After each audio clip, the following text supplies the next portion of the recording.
Hello കൂട്ടുകാരെ, എൻ്റെ പേര് ജാദൂക്കരൻ. ഞാൻ ആദ്യമായിട്ടാണ് ഇങ്ങനെ ഒരു രീതിയിലുള്ളൊരു വീഡിയോ അത് അപ്ലോഡ് ചെയ്യുന്നത്. അപ്പോൾ എന്തെങ്കിലും മിസ്റ്റേക്കുകൾ ഉണ്ടെങ്കിൽ ക്ഷമിക്കണം. ഇന്ന് ഞാൻ നിങ്ങളോട് പറയാൻ പോകുന്നത് നടന്നൊരു സ്റ്റോറിയെക്കുറിച്ചാണ്. ഒരുപാട് വർഷങ്ങൾക്ക് മുന്നേ 1920, 21, 22 എന്നീ കാലഘട്ടങ്ങളിൽ അമേരിക്കയിലെ വാണിജ്യപരമായിട്ടുള്ള ആവശ്യങ്ങൾക്ക് വേണ്ടി ഉപയോഗിച്ച ഒരു പായ്ക്കപ്പൽ.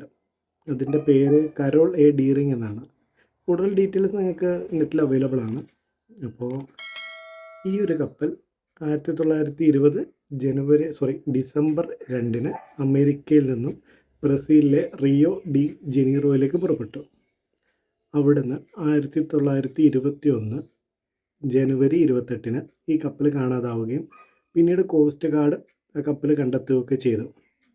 ഈ കണ്ടെത്തിയ സ്ഥലമാണെങ്കിൽ കപ്പലുകളുടെ ശവപ്പറമ്പ് എന്നറിയപ്പെടുന്ന ദ ഗ്രേവ്യാർഡ് ഓഫ് അറ്റ്ലാന്റിക് എന്നുള്ള ഒരു സ്ഥലത്ത് വെച്ചിട്ടാണ് ഇവർ കണ്ടെത്തിയത്, കോസ്റ്റ് ഗാർഡ് കണ്ടെത്തിയത്.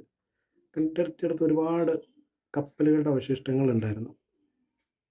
ഈ കപ്പൽ തിരിച്ച് കരയിലേക്ക് എത്തിക്കാൻ വേണ്ടി അവർക്ക് ഒരുപാട് സമയം എടുത്തു. ഒരുപാട് സമയം എന്ന് പറഞ്ഞാൽ കുറച്ച് ദിവസങ്ങളെടുത്തു. ഫെബ്രുവരി 4 അവർ ഈ കപ്പൽ കരയിലേക്ക് എത്തിച്ചത്. അവിടെ നിന്ന് അവർക്ക് കണ്ടെത്താൻ പറ്റിയത് ഈ കപ്പലിൽ വർക്കേഴ്സ് ഇല്ല. പിന്നെ വർക്കേഴ്സിൻ്റെ പേഴ്സണൽ ബിലോങ്ങിങ്സ് ഇല്ലേ, അവരുടേതായിട്ടുള്ള ഡ്രസ്സ് ആയിരിക്കാം, അല്ലെങ്കിൽ ബാഗ് കാര്യങ്ങളൊന്നും കപ്പലിലില്ല. കപ്പലിൻ്റെ അതിൻ്റെ കോമ്പസ്, വടക്ക് നോക്കി യന്ത്രമൊക്കെ ഉപയോഗിക്കില്ലേ ദിശ അറിയാനായിട്ട്, അത് മിസ്സിങ് ആയിരുന്നു.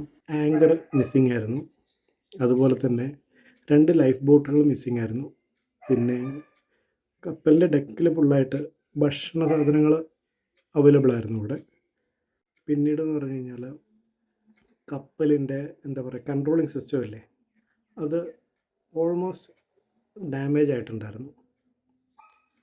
പിന്നീട് അവരത് കരയ്ക്കെത്തി.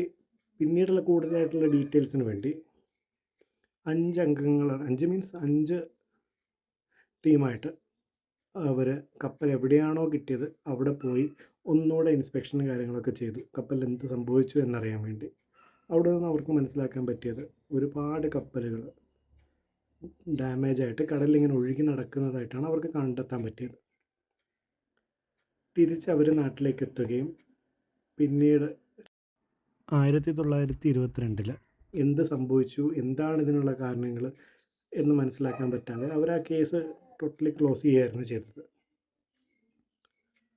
അപ്പോൾ ഈ ഒരു സംഭവത്തെക്കുറിച്ച് നിങ്ങൾക്ക് എന്താണ് തോന്നുന്നത്? എന്തായാലും നിങ്ങളുടെ അഭിപ്രായങ്ങളും കാര്യങ്ങളും നിങ്ങൾ കമൻറ്റ് ചെയ്യുക. എനിക്കെന്താണ് തോന്നുന്നതെന്ന് വെച്ച് കഴിഞ്ഞാൽ, ചിലപ്പോൾ ഭയങ്കര കടലിലെ ശക്തമായിട്ടുള്ള കൊടുങ്കാറ്റ് കാരണം കപ്പൽ അവിടെ ആങ്കർ ഇട്ട് നിർത്തിയിട്ടുണ്ടാകും.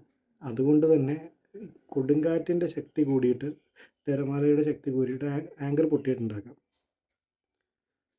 ആ പൊട്ടി കടലിൽ ഇങ്ങനെ ഒലയുന്നത് കണ്ട് ആൾക്കാർ മരണപ്രാളത്തിൽ അവിടുന്ന് 2 ലൈഫ് സേവിങ് ബോട്ടൊക്കെ എടുത്ത് അവർ രക്ഷപ്പെട്ടിട്ടുണ്ടാകും. അതായിരിക്കാം സംഭവിച്ചിട്ടുള്ളത്. ഇനിയിപ്പോൾ നിങ്ങളുടെ അഭിപ്രായങ്ങളും കാര്യങ്ങളും എന്താണെന്ന് വെച്ച് കഴിഞ്ഞാൽ നിങ്ങൾ പറയുക.